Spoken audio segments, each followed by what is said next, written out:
Ladies and gentlemen, welcome to Primetime to Attorney Leah. Today, we are honored to have Secretary Ivan Uy, the head of the Department of Information and Communications Technology, as our distinguished guest. Join us as we delve into the latest digital advancement and policies shaping our nation's future. Please welcome Secretary Ivan Uy. Sec, before we delve into the questions of how you are gearing the Philippines into digital transformation and how you would be helping our kababayans more into this facet, I think our kababayans would like to know, what is DICT for you? Well, DICT is the agency that is tasked with transforming the Philippines and guiding it from the third industrial revolution to the fourth industrial revolution. So, can we categorically say, Sec, na mahirap na trabaho po ito? Well, it's an evolution. Actually, it's a revolution. It's a revolution. And with any revolution, it requires a lot of change in structure, in organization, in policy, in attitude, in culture, and across all sectors. And today's technological revolution is something that is immense, something that is on a scale that is unprecedented, and on a depth that has never been, I think, tried in the past. So it's a very challenging job. Speaking of policies, Mr. Secretary, digital transformation is part of the 8-point socioeconomic agenda of our president.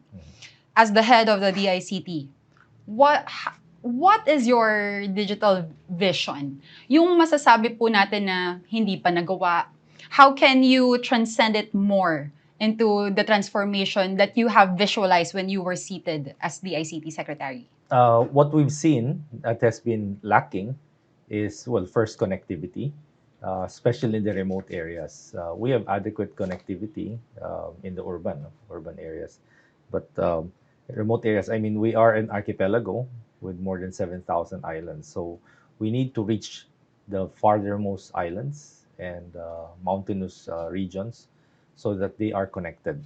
Because without connectivity, then those communities are isolated.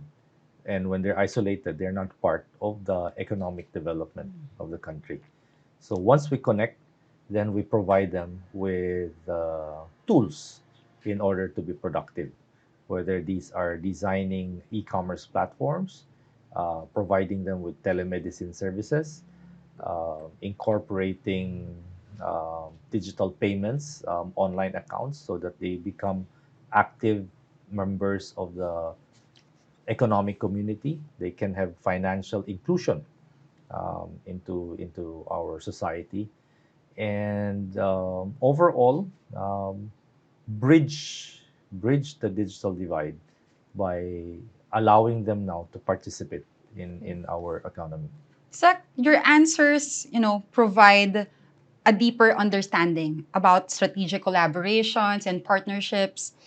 Ito po ba yung bagong Pilipinas na gusto po ng ating administrasyon na mailabas? Dahil kanina sinabi ho nyo, there is telemedicine, there is e-commerce, bridging any digital divide that may be there before you went in.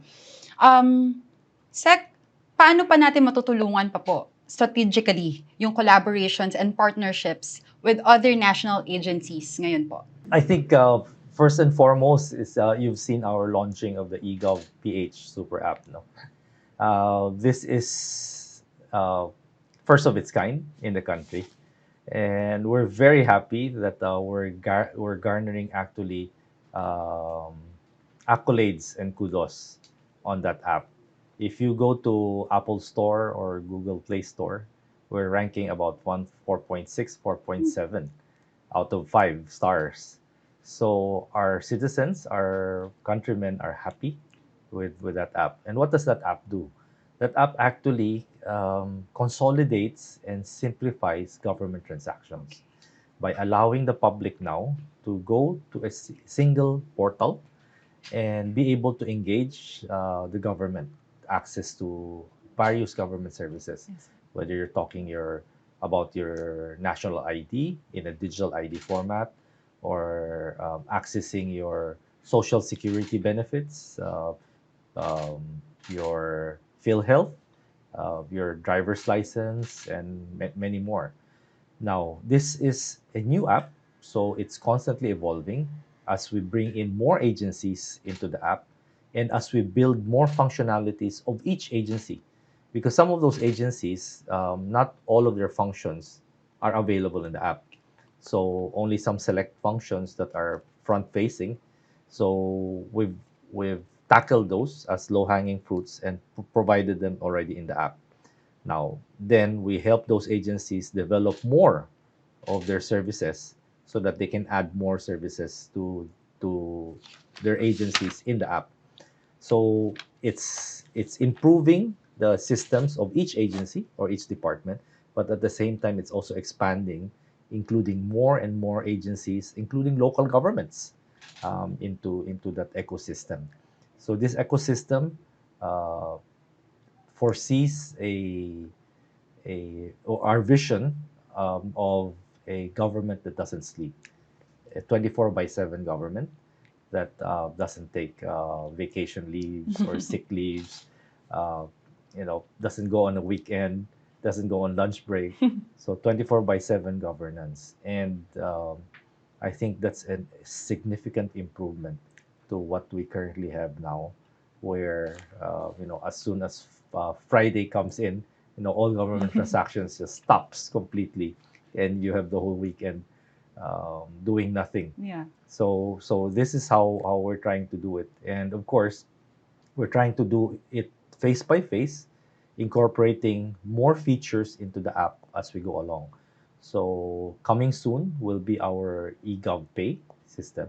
So you can now do also electronic Oh, payments that's wonderful. online, and that will basically complete the transaction cycle. Because once you do the payment, then you have the e-government receipts that are issued. So it provides better accountability, provides transparency, less opportunities for corruption because there are lesser opportunities for people to meet face to face, Yeah. where transactions, Yes. I know, the illicit ones happen. So you cannot bribe a machine. You cannot coerce a machine to do something. Before you became the secretary of the DICT Sec, who was Secretary Ivan Uy? You are a lawyer by profession, Mhm. but I think behind the technocrat, behind the the expert with digitalization or digital acumen, who is Secretary Ivan Uy? A husband and a father. So, well, uh, The best jobs. yes, the best and actually the most fulfilling job in the world. So, and so as a husband, I have a very supportive wife.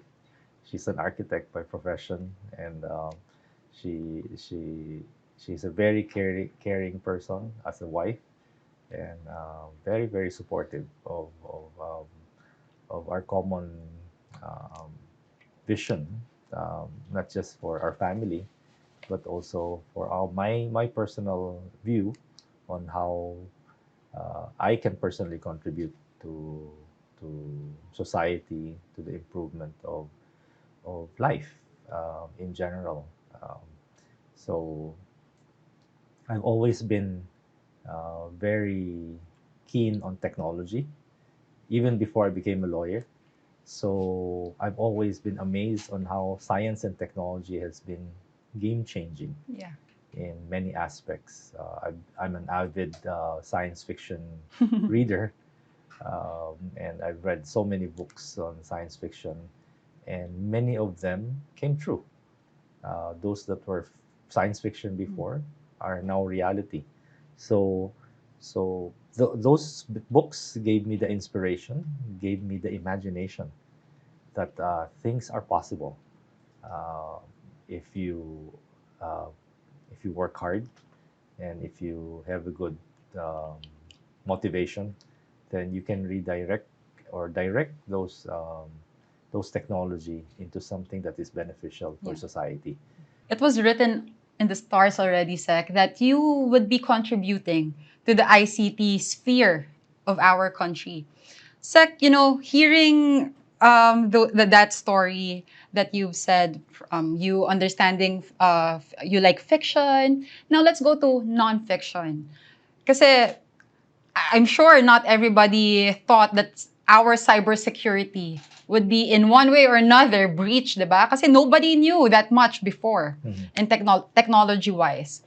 Sec, as a lawyer also, how would DICT, together with your legal acumen, help safeguard the cybersecurity of everybody, including our kababayans who are in remote areas? Because they too also have information out in the public, and they too need the privacy and the protection that DICT would be giving to everyone. Cybersecurity, just like any security, is everybody's responsibility. So it cannot be placed on the shoulder of a single agency. I mean, even physical security, you have the police officers, you have the security guards, but it's your responsibility that when you go home, you lock your door, you put locks there, you put what's this, steel bars Yes, on sir. your window. So, because no matter how good your security guards are, how good your police officers are, if you yourself do not practice security, then you are opening yourself to to to to unlawful access or Yeah. unlawful threats. No, so that's the same thing in cybersecurity. So despite all our efforts in installing the best firewalls, the best security software there, and having training law enforcement on cybersecurity, computer forensics, all of those, we need to make the public aware of cyber hygiene practices. What do you need to be aware? Don't click on links that you don't know. Yes. Don't answer your phone if these are from numbers that are not in your contacts, because most likely these are scammers who just want to get information Yeah. from you. Uh, don't, if you're being offered something that is too good to be true, then it is too good to be true. It's a scam. So remember, there's nothing free in this world. Correct. So if somebody's offering you something free, be aware that there's something behind it. Yeah. So it's, they're after your bank account, they're after your e-wallet, they're after your credentials, whatever. Yes. Because you're the target, you're the product. So it should be an awareness. Yes. And we have conducted a lot of awareness campaigns. We have not been lacking in putting out to the public scam alerts. Um, yep, there are people who always are motivated by some get rich quick schemes, no? And that's what the scammers, that what's the cyber criminals target, no? Greed, the gullibility of the public Yeah. in believing that something can be had without much work. Yes. Moving into a more positive light, the DICT has been helping a lot of our kababayans, either in SMEs, startups, innovation hubs. Please share to everybody, Mr. Secretary, how has DICT really put, little businesses, well, not little, but those businesses who need assistance into the map? Because not everybody had the opportunity before to be, included as part of the roster of those growing businesses. And DICT has been one of those who were bullish enough to put them out there. So how did DICT thought of it? How did your leadership foster it? Walk us through, Mr. Secretary. The MSMEs actually comprise a huge majority of our economy, and they're the backbone, no, of the economy. So um, during COVID times, a lot of them closed down. Many mainly because they were brick and mortar, and with COVID, a lot had to go online. So those who evolved and adopted and moved quickly online were the ones that survived. Those that did not evolve became extinct, and so you saw a lot of established restaurants, just closed down Yeah. because they were not able to make the leap towards online presence.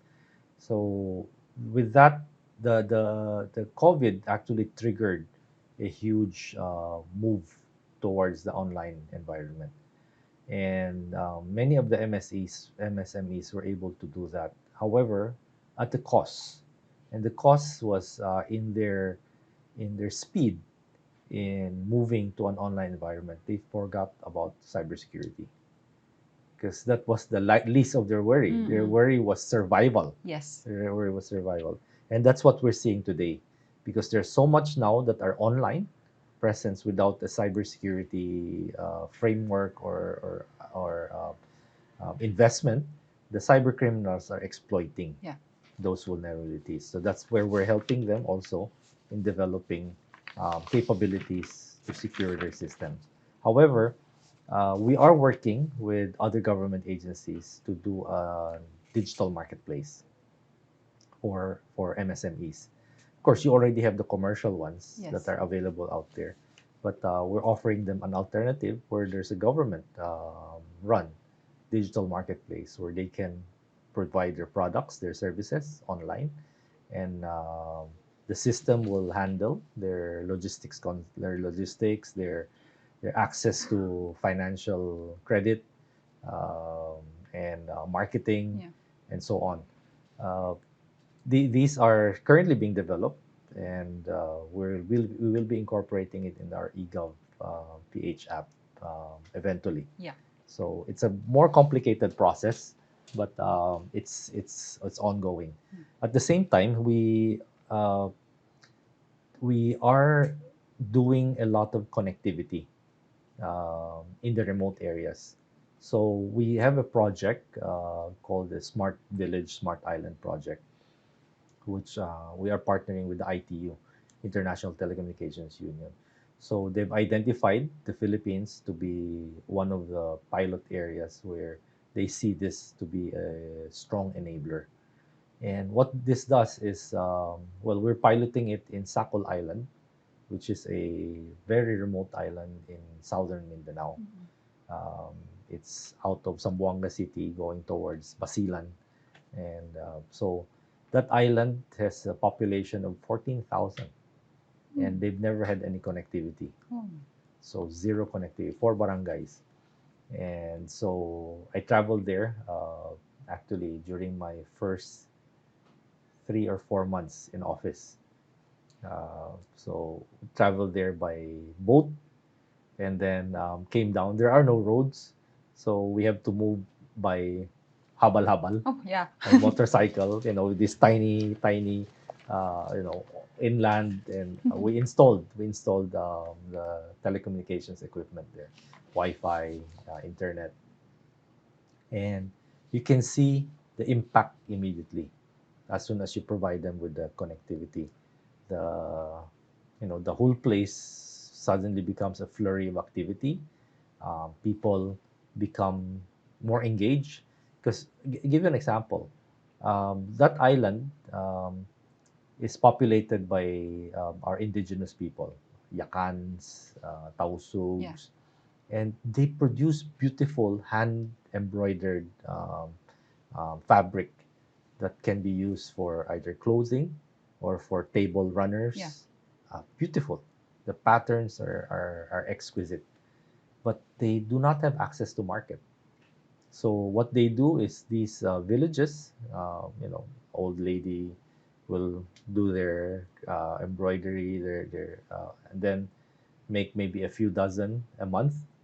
Then what will happen is, for that month, they will load that inventory into a boat, travel 2 hours, spend 500 pesos to Zamboanga City, To try and sell it. try and sell it, put up a stall, try and sell it, or they have a buyer who can do a barter. They will exchange it for corned beef, for eggs, for delata, or whatever that they Yeah. need. No, then they take the 500 peso or 200 or 500 peso. Profit. Yeah, and well, they still have to spend on the Oh, banca shock. to go back. to go back. So there's nothing much Yeah. left. And then they also use that opportunity to buy load so that they can communicate with their relatives while they are in Zamboanga City, because that's where they have the signal. Because once they go back to the islands, they don't have the signal anymore. Yeah. So they spend the whole day there to do so, and then they do their bank transactions there na rin.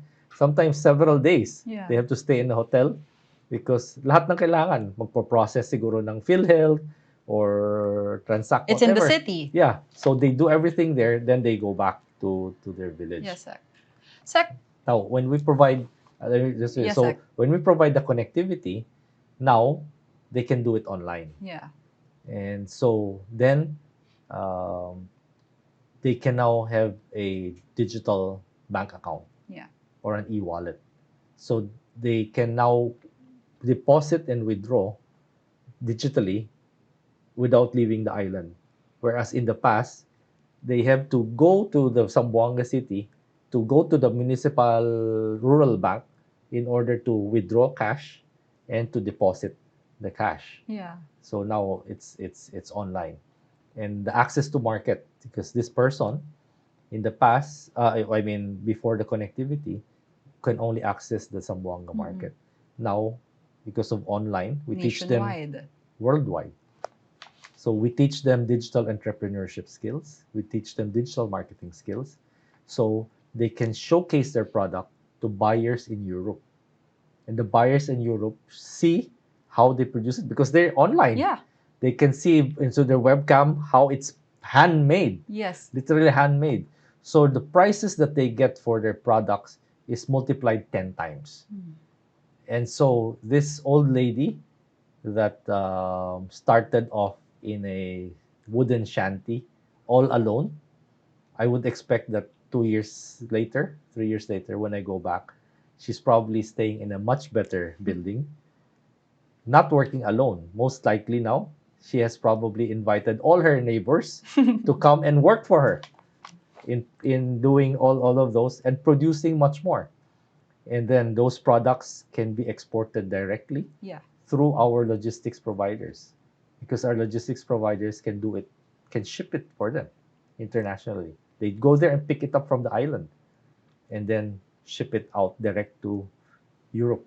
I'm really glad, and I really hope that old lady would have her own, bigger home, her Yes. own staff, giving job creation also.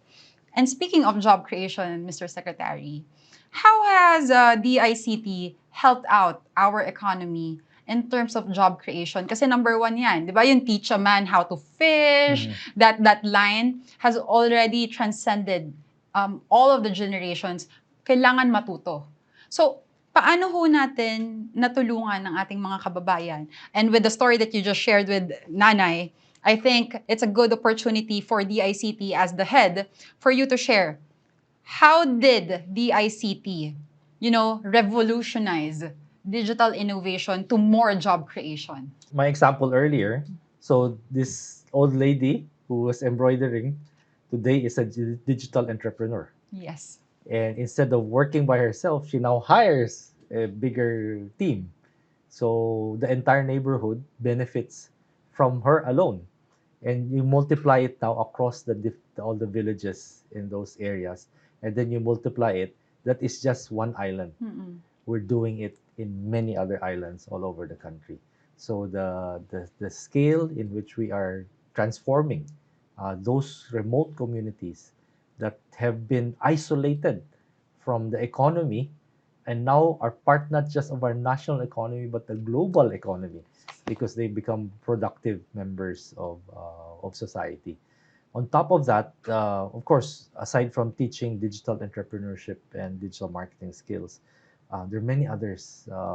We have our program for developing the gig economy.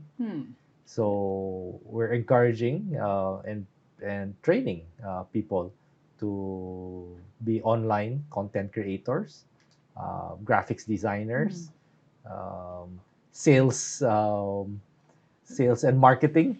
Because The live sellers yes, also yes, included. yes, a lot of them, and they're all a lot of them are earning a lot of money doing online selling.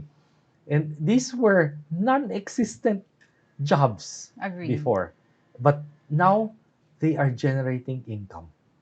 So these are income that the government never saw coming. Yes. Nobody never ever saw them coming. And now they're contributing to the economy. So on top of the gig economy, we're fostering also our startup communities.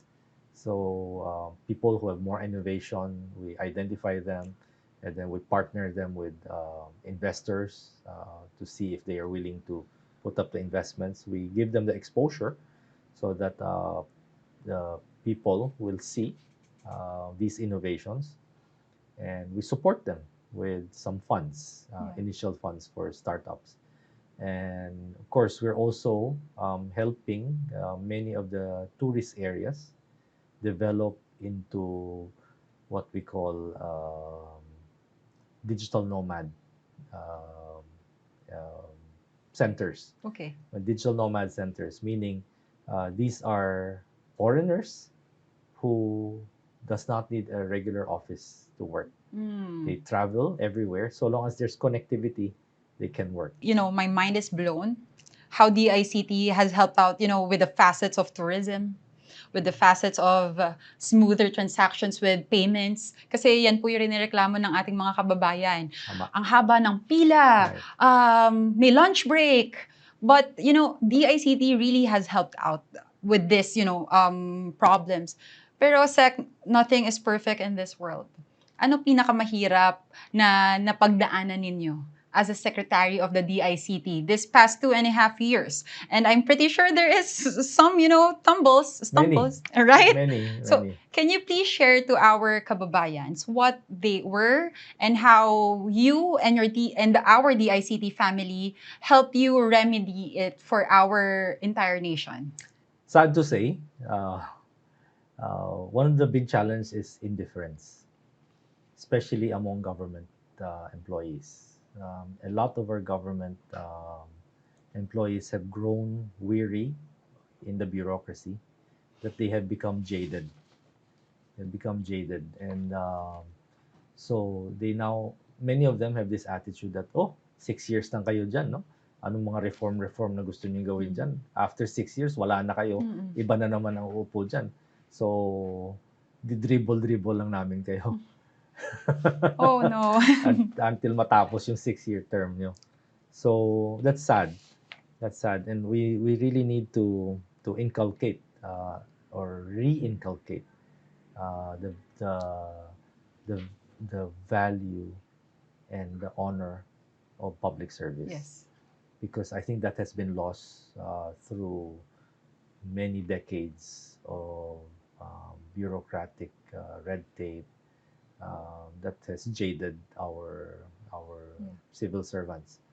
So kaya you would, it's classic, no? You hear stories about the public going to a government office, suplada ng mga nakaharap doon. Minsan ang haba-haba na ng pila, pero nagmamanicure pa yan, no? So walang oras na magkasikaso sa mga ano nila. So we need to really do some values reorientation. Yes.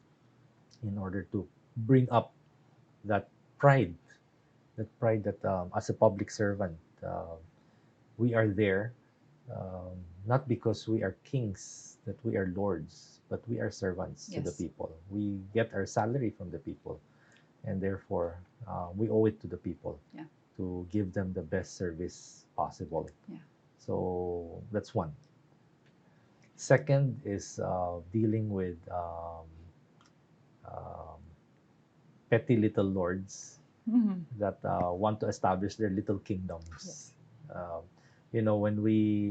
When we introduce all of these reforms and cut across the different government agencies by helping them fulfill their mandate, helping them computerize, there you will meet people who will resist. Who wanna stay? Yeah, Okay. as is, status quo, Yes. and will tell us in very clear words stay away. We don't need that. You stay away from our turf. We know what we're doing, and we want to keep doing it this way. So you do it. If you want to do any change, any reforms, anything, you do it somewhere else, but not here. Okay. Not here. And we have dealt with many of those in many departments. In many departments, of course, that so sometimes I get to talk with the department head because the department heads are very clear on the importance of digitalization, the importance of the directives of the president that we need to move forward in this area if we want our Philippines to be competitive worldwide. So the department heads are very clear.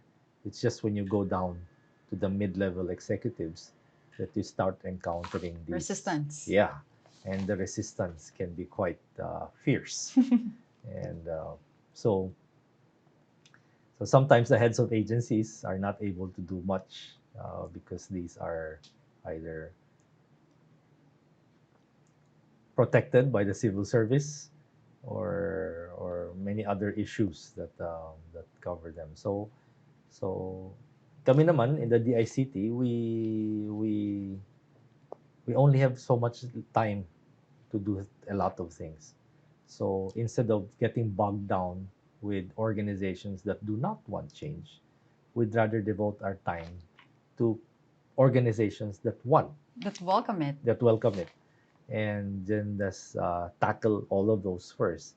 Then maybe on our fifth year or sixth year, if we still have spare time, then maybe if these agencies are finally convinced Mm-mm. that they'll be left behind if they don't come on board, then maybe we can do something about them. Yeah. If not, then after our administration is gone, then they will just be there on the Yeah. sidelines. They won't be part of the Philippine story, Yeah.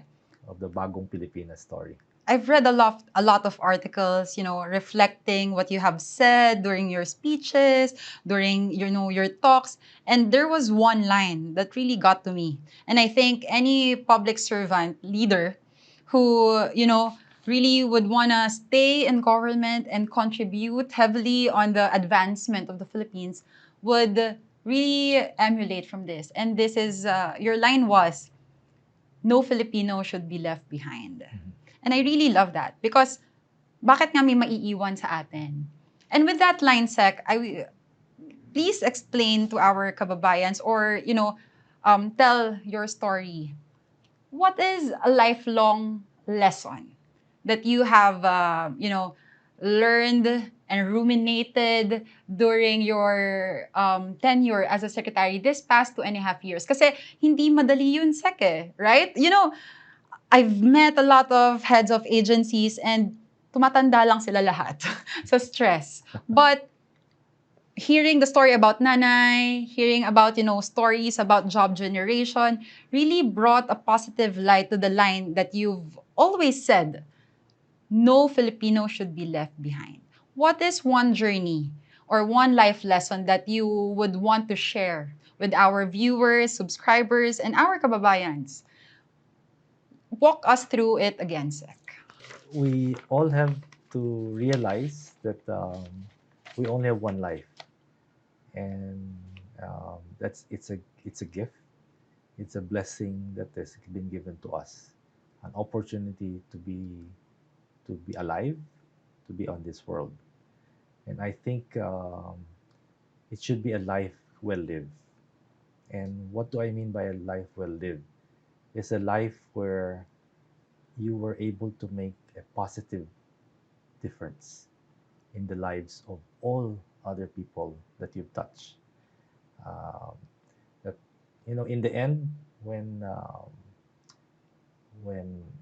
you say your goodbyes and you finally are laid to rest, what will be left really will be your memory in the lives that you touch. And I think those are, I think, the more meaningful um, way of living your life. Uh, of course, you'd like to enjoy a little Of course. luxuries here and there, but ultimately, I think you know your kababayans will will appreciate um, that you were a positive influence, a positive change in their lives. And this, I think, makes our mission a noble Mm-mm. mission. And I'm not just saying about me being secretary in the department. I'm talking about the teachers. Yes. I'm talking about the nurses, the doctors, people who devote their lives in building up others, in helping up others from whatever status or level that that they were born Yeah. into. So um, I think this is one way of making uh,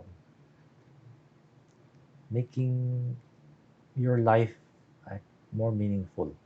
Because Yes. otherwise, what will be the difference between our life and like a life of an animal? Agree. Um, Agree. you know, you animals would be you eat, you drink, you defecate, urinate, reproduce, Yes. then go back again. It's a That cycle. cycle is a cycle. So what differentiates us, except if we can do much more, Yes. and God has given us the intellect, God has given us a soul. What are you going to use that for?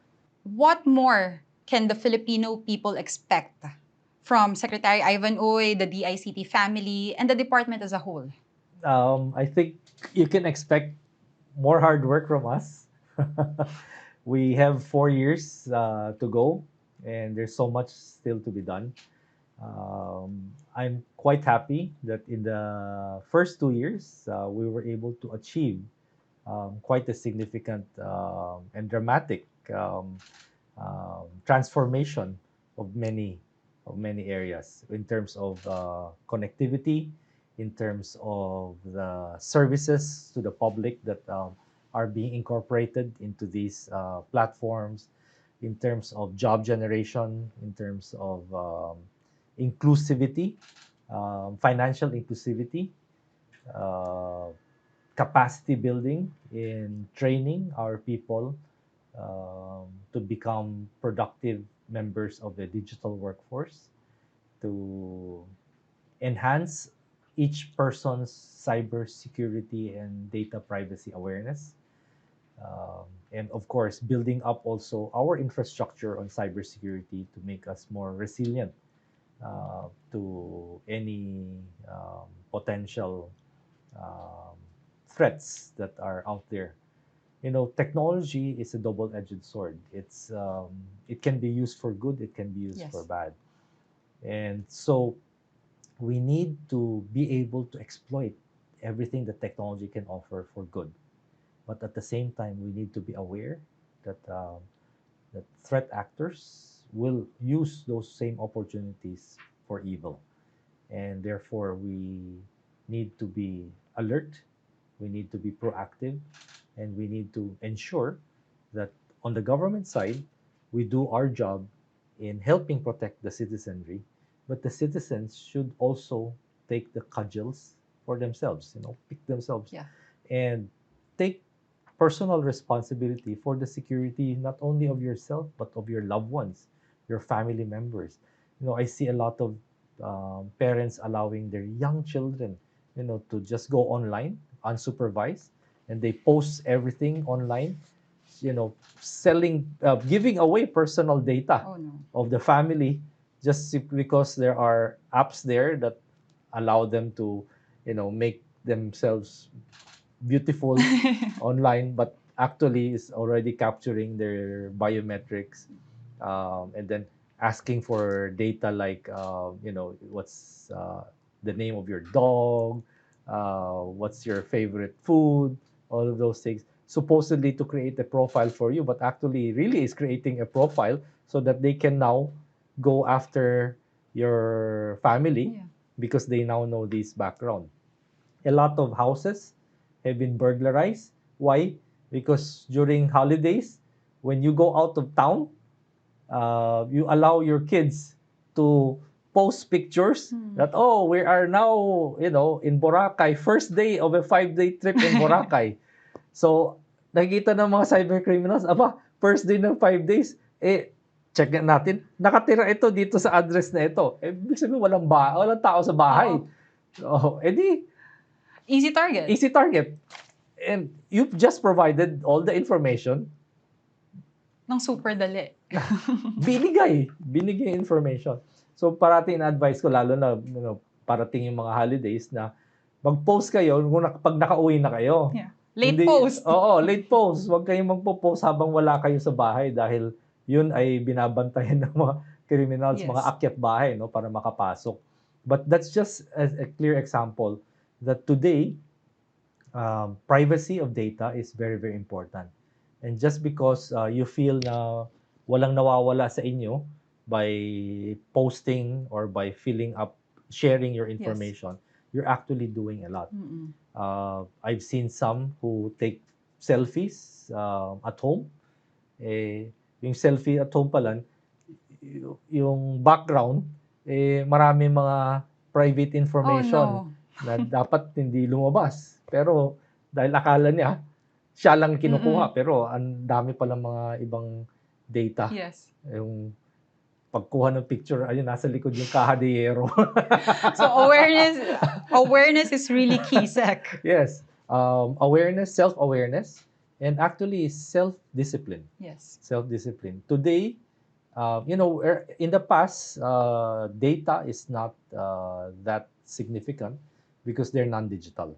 So it takes a great effort to get your information. Dati ang ginagawa ng criminal, hahalungkatin yung basurahan mo. Oo. Hahanapin yung mga sulat, hanapin yung mga bills mo, credit card, para makita kung anong mga yan. Ngayon hindi na kailangan dahil binibigay mo na eh. Everything's online. Binibigay mo online. So be more aware of that. And I think that's where we need to do. So each person is ultimately responsible for your own safety. And government can only do so much. Yeah. But we will still continue to do as much as we can. Yeah, Mr. Secretary, I think the accomplishments that you have garnered over the 2 years and what the ICT has reestablished, again, what kind of connectivity, not only with lines, cables, and stuff like that, but you really connect our people to not the local industries, the international industries, and that makes it better. That makes it significant in not only our economy, but in betterment. So with that, Mr. Secretary, thank you very much for guesting in our show. And we really hope that we get to guest you again. And next month is IT month. Yes. We're going to look forward to that, Mr. Secretary. And I wish everybody a good day. And thank you for watching Prime Times with Attorney Leah.